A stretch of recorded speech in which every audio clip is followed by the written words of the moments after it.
Perdamaian untuk masa kita.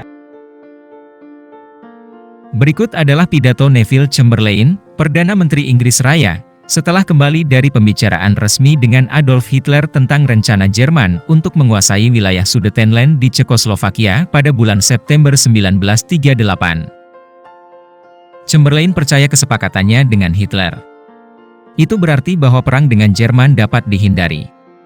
Sebelum kita lanjut, tekan tombol like, subscribe, dan tanda lonceng, supaya dapat notifikasi dari kami setiap kali kami mengupload video terbaru. Di-share juga ke teman-teman kalian jika video ini bermanfaat. Mari kita lanjut. Sebagai putra Joseph Chamberlain, negarawan radikal dan anggota Kabinet Perdana Menteri Gladstone, Neville Chamberlain berasal dari keluarga yang sejak lama aktif di dunia politik. Saudara tirinya, Austen, adalah Menteri Luar Negeri Inggris periode 1924 hingga 1927. Mengenyam pendidikan di Rugby School dan Universitas di Birmingham, Neville sempat mengurus perkebunan warisan ayahnya di Kepulauan Bahama sebelum aktif dalam perindustrian di Birmingham dan menjadi wali kota pada tahun 1915. Chamberlain kemudian terjun ke kancah politik. Pada tahun 1916, ia bergabung ke dalam pemerintahan koalisi Lloyd George sebagai Direktur Jenderal National Service. Pada tahun 1918, ia terpilih sebagai anggota parlemen dari Partai Konservatif. Ia pernah menduduki sejumlah jabatan penting termasuk Menteri Keuangan. Ia adalah pekerja yang sangat ulet. Ia adalah administrator yang baik. Ia memiliki karakter yang kuat dan berpengaruh di Kabinet Baldwin.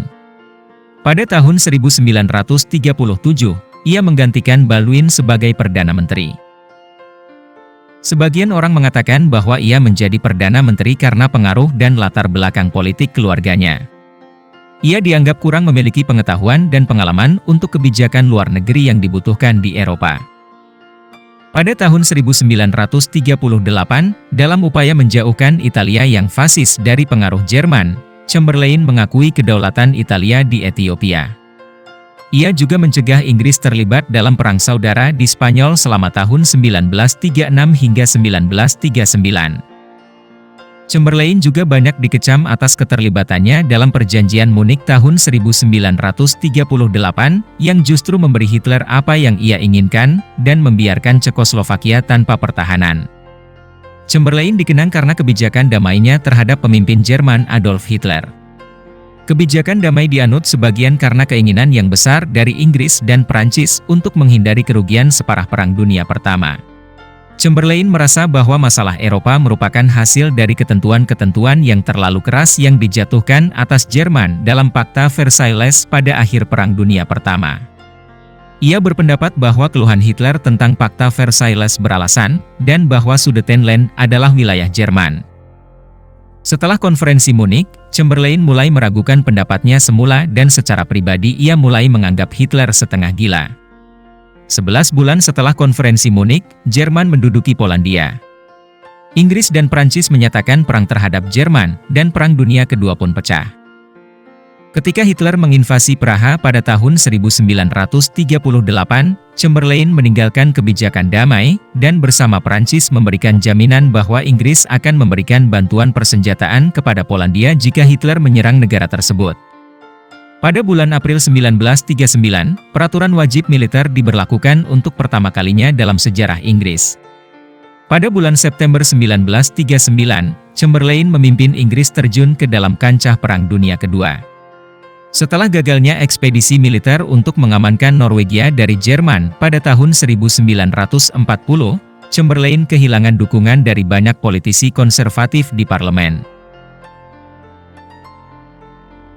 Ia pun mengundurkan diri sebagai Perdana Menteri pada tanggal 10 Mei dan digantikan oleh Winston Churchill. Chamberlain kemudian mendukung Churchill dengan menjabat sebagai Ketua Dewan Perang sampai September 1940 ketika ia jatuh sakit dan harus mengundurkan diri. Ia wafat beberapa minggu kemudian dan dimakamkan di Westminster Abbey. Berikut adalah salah satu kutipan pidato Chamberlain ketika ia baru turun dari pesawat terbang sekembalinya dari Jerman tanggal 30 September 1938. Kami Führer dan Kanselir Jerman, serta Perdana Menteri Inggris, telah melakukan pertemuan lanjutan hari ini dan menyepakati bahwa hubungan baik antara Jerman dan Inggris merupakan hal terpenting bagi kedua negara dan juga bagi Eropa. Kami menganggap kesepakatan yang ditandatangani tadi malam dan perjanjian Angkatan Laut Inggris-Jerman sebagai simbol dari keinginan kedua bangsa untuk tidak saling berperang lagi. Demikianlah perjalanan dan kisah Neville Chamberlain, seorang Perdana Menteri yang dikenal karena kebijakan damainya terhadap pemimpin Jerman yaitu Adolf Hitler. Semoga paradigma kalian tentang penggagas pidato terhebat dunia semakin bertambah. Sampai jumpa di episode berikutnya.